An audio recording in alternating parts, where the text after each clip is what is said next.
I'll tell you up front, I miss the Honda Accord wagon. So when the Acura TSX wagon hit our garage, I was delighted. Which may be the problem. This isn't supposed to be a Honda.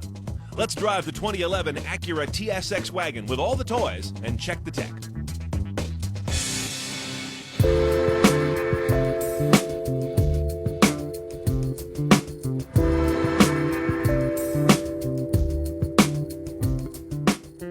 Let's dissect a TSX wagon. From here at the schnoz, all the way to the B pillar, it's just a TSX, no difference. Then from here to the back is where it becomes a TSX wagon. This is all the different sheet metal to the rear. You taper two ways back here. You can see you've got a pretty racy little fastback on the hatch, and the body tapers this way and rounds off. As a result, the cargo space inside it's more of an urban city wagon than a true capacity station wagon. I imagine the advertising will show somebody in this on Fifth Avenue loading up their Shih Tzu at the groomer, not someone going to IKEA and buying 4 bookcases. And part of the problem is you've got big intrusion at the wheel wells here in the cargo bay.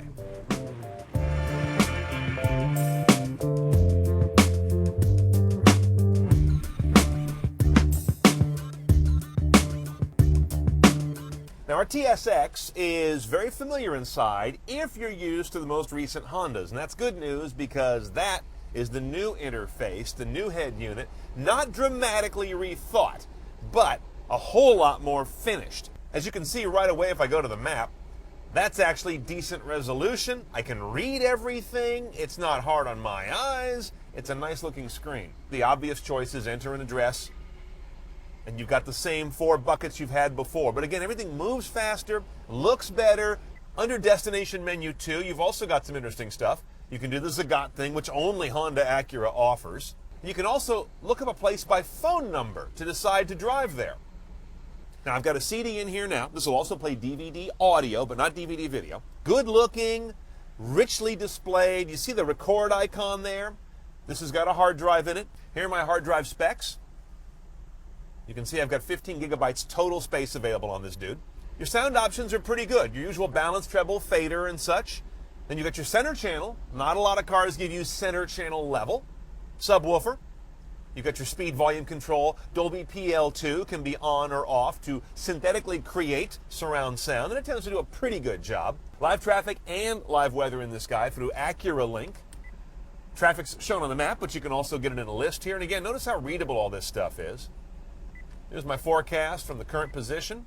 On that screen also is where you get your backup camera. Fairly basic by today's standards. Notice there's no trajectory.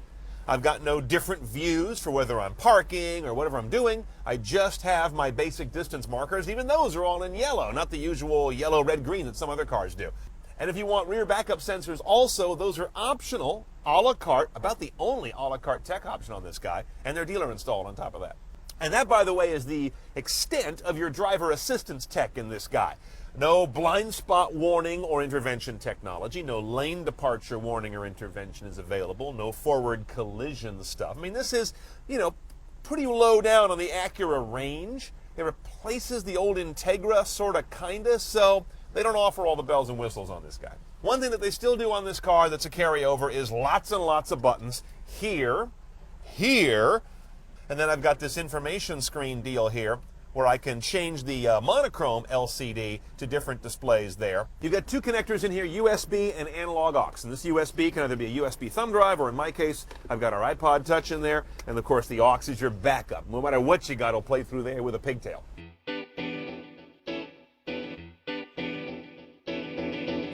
Okay, now we come to our part of the show called the agony and the ecstasy. You see, you could get a V6 in a TSX, you just can't get a V6 in a TSX wagon. That bothers me. You get this 2.4 liter 4. It's a nice 4, but it's a 4 lugging around a fairly good sized car. You've got 201 horsepower and a fairly anemic 170 foot-pounds of torque. It'll get this guy up to 60 in 8.8 seconds. MPG's not bad. It's a 4 after all, 2230. But if you could get the V6 in this guy, at least give us the choice, and or the 6-speed manual available elsewhere in the line, I'd like that a lot more. Acura has a tough time shedding stale transmissions, and this car is an example of that. It has a 5-speed automatic, which even the unloved RL recently escaped. But here it soldiers on adequately, if not thrillingly. It works tightly enough, but compared to today's 6, 7, and 8 speeds, you start to notice the big ungainly hops between gears. Paddles on the wheel, no shifting gate on the console.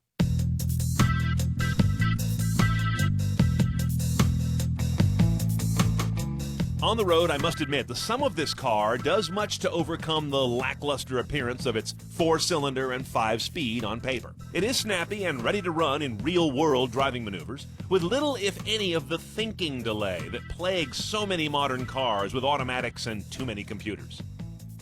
That said, the engine does run out of breath rather early, and the lack of a couple of extra cogs doesn't help it catch it. The engine note's a little rough. Not what you normally associate with Honda motors. But overall, this wagon drives light, tight, and all right. Have you noticed how many times I've used the word Honda in this video about an Acura? That's telling. Infiniti, Lexus, even Scion are more differentiated from their parent brands than this Acura.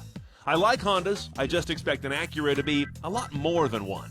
This one falls a little too close to the tree.